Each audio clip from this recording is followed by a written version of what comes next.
तेलंगाना के जंगल के बारे में कुछ बोलिए। जंगल के बारे में तो यार तुम सबको पता ही है। जंगल का राजा कौन होता है बताओ? जंगल का राजा शेर। जंगल का राजा शेर ही मेरे दोस्त। अब शेर जंगलों में किराए में रहता है, किराए पर रहता है, क्योंकि अब जंगलों का राजा भी इंसान है।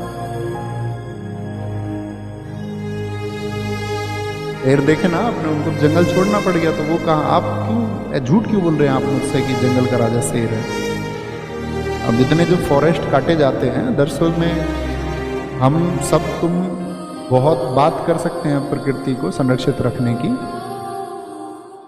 और सबसे बड़ी बात क्या है कि प्रकृति को संरक्षित रखने की बात जब हम करते हैं, और ये बात मैं आपसे इस समय एसी में खड़े होकर कर रहा हूँ, एसी में, जो कि पर्यावरण पर प्रभाव डाल रहा है। जब जंगलों को काटा जाता है, लेकिन कहीं ना कहीं मतलब हमको दिखता नहीं है, अप्रत्यक्ष रूप से हम तुम भी उसमें शामिल हैं। जिसको हम कह रहे हैं कि भाई औद्योगिक क्रांति हुई, तो औद्योगिक क्रांति तो नुकसान पहुंचाएगी ना।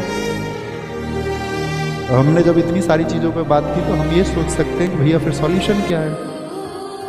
तो सॉल्यूशन यही है कि कंजप्शन जो बाकी चीज़ों का है वो कम किया जाए, और कम नहीं किया जाए तो कम से कम वृक्ष तो लगाए जाएं, वृक्षों को कटने से बचाया जाए, कम से कम जंगलों को तो ना काटा जाए। इतनी भर उम्मीद तो सरकार से कर ही सकते हैं।